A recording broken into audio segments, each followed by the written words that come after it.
Olá, aqui é a Joyce Diagonal e hoje eu vou trazer para vocês os melhores quadrinhos de 2019. Bem, eu separei aqui então 10 quadrinhos, mangás e graphic novels para comentar com vocês. Foi bem difícil escolher 10 porque eu gostei de muitos, mas vamos começar então com A Menina do Outro Lado. Esse aqui é o mangá então do mangaka Nagabe. Eu já fiz resenha dele aqui no canal, eu vou deixar aqui nos cards. E, enfim, aqui a gente tem a história de dois mundos, onde existem as pessoas normais, né? Dois mundos não, é um país dividido entre as pessoas normais e os amaldiçoados. E aqui a gente vai ter a história de uma criancinha que se chama Shiva e de uma criatura amaldiçoada que se chama Sensei. Então esses dois seres muito diferentes vão estar convivendo juntos e é impossível não se apaixonar, gente, por essa história. E eu gosto muito do clima de suspense que o autor cria nesse mangá, do jeito que tu termina de ler um e tu já quer pegar o seguinte. A editora Darkside já lançou os 3 primeiros volumes e parece que isso aqui vão ser 8 volumes ao total. O próximo quadrinho é Adágio, esse aqui é um quadrinho nacional, então, que saiu pela editora VEC.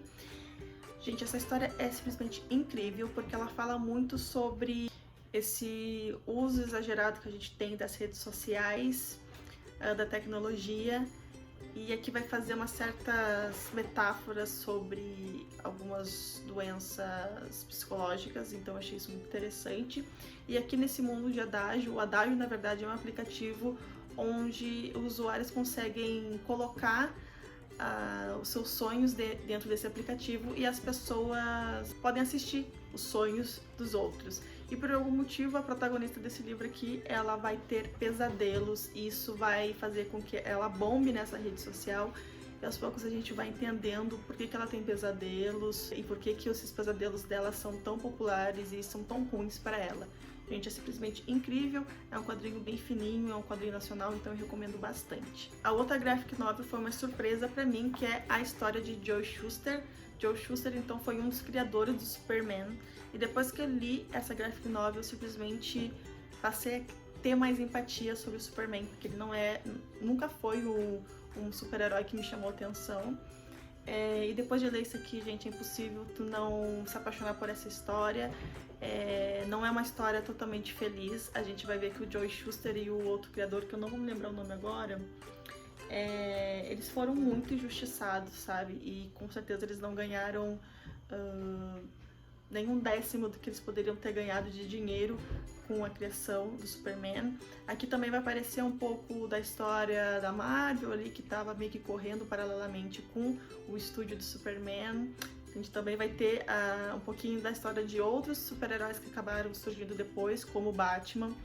E, gente, simplesmente, se vocês gostam de quadrinhos, se vocês gostam desse universo Marvel DC, essa aqui é uma graphic novel obrigatória pra ti. A outra graphic novel é um queridinho, que é Floresta dos Medos. Se eu não me engano, eu também já fiz resenha dele aqui no canal. São pequenas histórias e no final a gente vai ver isso meio que se unindo dentro do universo. Pelo menos eu gosto de pensar assim. E então uma graphic novel de uma autora mulher, que é Emily Carroll. A arte dela, gente, é incrível, incrível, incrível. E são histórias, então, de terror. Então, se vocês gostam, eu gosto muito desse clima que ela também traz de mistério, de tu ficar apreensivo do que vai acontecer na história.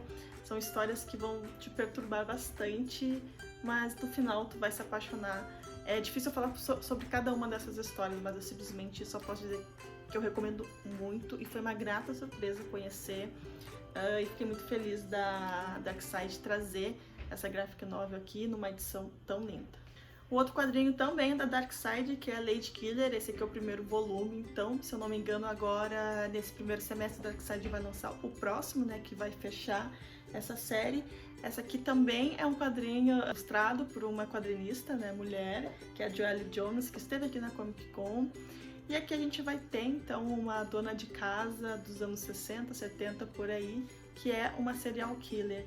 Então eu achei isso muito interessante, e ao mesmo tempo que a gente vai ter aqui uma época onde as mulheres eram completamente submissas, onde elas só deveriam se preocupar com os filhos, com o marido e com a casa, a gente vai ver várias críticas aqui sendo feitas através das atitudes da Josie, dos personagens secundários, então é muito incrível mesmo, e sem contar que a arte da Jolie é linda. Se vocês gostam de uma personagem forte, enfim, e que é completamente avessa, assim, vamos supor que ela é até uma anti-heroína, porque afinal ela é uma serial killer, esse aqui é o quadrinho pra ti.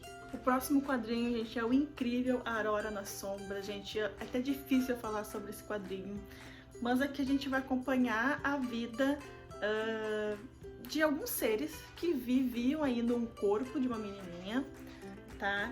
E cada um desses personagens, eles vão estar retratando o que tem de bom e de pior dentro do ser humano. Então, tem gente até que lê essa graphic novel no primeiro momento não entende, mas é aquele tipo de quadrinho que tu tem que ver além do que os autores querem passar, qual é a mensagem, e é simplesmente, gente, sensacional.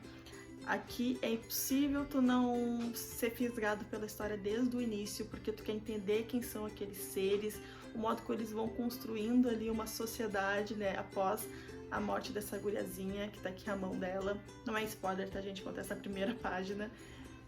E como essa sociedade vai se desenvolvendo, vai retratar vários sentimentos humanos, como inveja, como ser corrompido pelo poder, enfim, são várias coisas mesmo.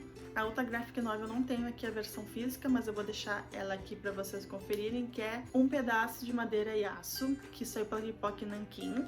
Esse aqui é uma graphic novel bem diferente, porque ela não tem diálogo algum, ela é só os quadrinhos mesmo, e a gente vai acompanhando a história e lendo a história com os olhos. E aqui é muito legal que o personagem principal é um banco, então por isso, né? E a gente vai acompanhando o banco como protagonista, mas as histórias que acontecem em volta do banco, das pessoas que frequentam aquele lugar que o banco está. Então aqui a gente vai ter diversos tipos de relações sendo apresentadas, como a história de um casal que vai sempre passear por ali, de uma mãe com um bebê. Gente, é simplesmente incrível e também é muito sensível, é uma história assim, são histórias simples, né, porque vão ser várias histórias sendo apresentadas, mas é muito sensível, muito delicado, assim, que conversa muito com o leitor, e eu até me emocionei com a história, porque a gente vai acompanhar também o desfecho desse banco ao final, então, gente, é incrível, incrível, incrível, eu recomendo muito, e eu quero muito essa edição física pra ter em casa, porque, sério, é um presente. A outra graphic novel, gente, é outro quadrinho incrível, incrível, incrível, que é minha coisa favorita, é Monstro. Esse caderno aqui, enorme e sério, ele até se assemelha a um caderno, porque ele é um quadrinho onde a personagem principal, que é a Karen, ela que vai contar essa história pra nós. Então aqui vai iniciar, então a gente conhecendo vai acontecer uma morte, né, dentro do prédio onde a Karen mora. A Karen é uma menininha, tá, de 13 anos, se eu não me engano. E ela, tipo, ela não acredita muito no que aconteceu, ela fica um pouco chocada e ela vai, por conta própria, começar a investigar o que aconteceu com essa vizinha dela. É importante falar que essa vizinha, ela é uma sobrevivente do Holocausto, então era uma vizinha bastante traumatizada, assim, pelo passado. Então isso vai desencadear também um pouco a história. O livro se passa ali na década de 60, e a Karen tem ali como um vício, né, como um hobby, os quadrinhos de terror daquela época. Então, em cada divisão de capítulo, a gente vai ter uma dessas capas de revistinhas que realmente existiram, aqui retratado por ela. A ilustradora dessa graphic novel, que é a Emil Ferris, ela só trabalha com caneta esferográfica, então todo o quadrinho é feito de caneta esferográfica, gente, e sério, é lindo, é muito detalhista. E, sério, só mostrando pra vocês verem como essa HQ aqui é linda. Engraçado que uma hora eu falo graphic novel, outra hora eu falo quadrinho, mas enfim, vocês estão entendendo, né? E é incrível, essa HQ que ganhou muitos prêmios, e aqui saiu o primeiro volume e vai sair o próximo volume muito em breve pela Companhia das Letras, assim espero. Eu tô super ansiosa, gente, porque, sério, incrível. Um outro quadrinho que não podia faltar estar aqui justamente por causa do filme que foi lançado recentemente. Porém, para não deixar ninguém confuso, não é uma adaptação direta, tá, gente? Foi uma leve inspiração, foi uma das inspirações que é Piada Mortal, então, do Alan Moore. Nesse quadrinho aqui a gente vai conhecer um Coringa um pouco diferente. Eu acho que é a primeira vez que eles retrataram o Coringa como uma pessoa comum que tinha seus problemas ali, até a gente conhecer o porquê ele virou o Coringa. Então eu achei muito interessante essa HQ. Também existe toda uma polêmica por trás ali de uma certa cena, que inclusive eu e a Lê do Dedo Lido, a gente já discutiu bastante sobre essa cena e a gente divide a mesma opinião. Fiquei muito feliz de conhecer, gostei muito de conhecer um Coringa diferente e, enfim, pra quem não sabe, o Batman é o meu herói preferido e o universo dele também acaba sendo o meu preferido. Então, esse Coringa aqui, ele conversa muito com o Coringa do filme, pra quem já assistiu, pra quem sabe mais ou menos do que eu tô falando. O outro quadrinho que eu tenho aqui também, eu não tenho edição física, é outro do Pipoca Nanquim, que é Blood. Esse quadrinho, gente, é super complexo e é um tipo de quadrinho que é importante tu até fazer várias releituras, porque com certeza em cada releitura tu vai entender alguma coisa diferente. É um quadrinho, então, que vai ter uma história dentro de outra história, mas basicamente a gente vai acompanhar, então, uma criança ali que vai ser criada dentro do monasteiro, diante a palavra de Deus, assim, né, porque, né, até o dia que ele vai se dar conta, descobrir, né, que aqueles escritos que ele tanto estudava não foram escritos por Deus, mas sim pelo mestre dele ali, a pessoa que criou. Isso vai deixar ele muito revoltado e vai fazer então que ele saia em uma jornada de autodescobrimento, e aqui eu tô resumindo bastante, tá, gente? Mas acontecem algumas coisas no meio do caminho disso, até então que ele vai se encontrar aí com um grupo de vampiros. Então é uma história de vampiros um pouquinho diferente e super complexa, mas igualmente incrível. Eu simplesmente fiquei abismada com essa história, com tudo que... Sério, eu fiquei com a cabeça fervilhando sobre tudo que eu entendi, e mesmo assim eu acho que eu ainda não entendi tudo, mas também é uma HQ que eu quero muito ter edição física aqui. Outra HQ que eu também li emprestado e que eu também não tenho edição física é Day Tripper, também um quadrinho nacional. Que falar sobre Day Tripper? É que é uma história que vai relatar os momentos mais importantes da vida de um personagem, tá? E cada capítulo a gente vai acompanhar ele numa determinada idade, acontecendo uma coisa diferente com ele. Aqui os dois eles fazem uma brincadeira de que o que realmente, se essa história é cronológica, o que realmente está acontecendo, se é o mesmo personagem. É incrível, incrível o jeito que eles fazem isso. E é um quadrinho que fala muito comigo, porque fala muito sobre a vida, sobre as incertezas do futuro. Se a gente tá aproveitando realmente o hoje, o agora, sabe? E a importância de aproveitar cada minuto. É simplesmente incrível. Ele vai falar também sobre a morte. E eu acho isso, gente, sensacional. Enfim, eu gostei muito, muito, muito e recomendo muito pra vocês. Eu acabei me passando aqui nas contas e acabei falando sobre 11 quadrinhos, mas eu vou colocar mais um extra, então, pra gente fechar 12, porque eu precisava falar sobre o incrível 30 Dias de Noite, também que saiu pela Darkside, essa edição maravilhosa.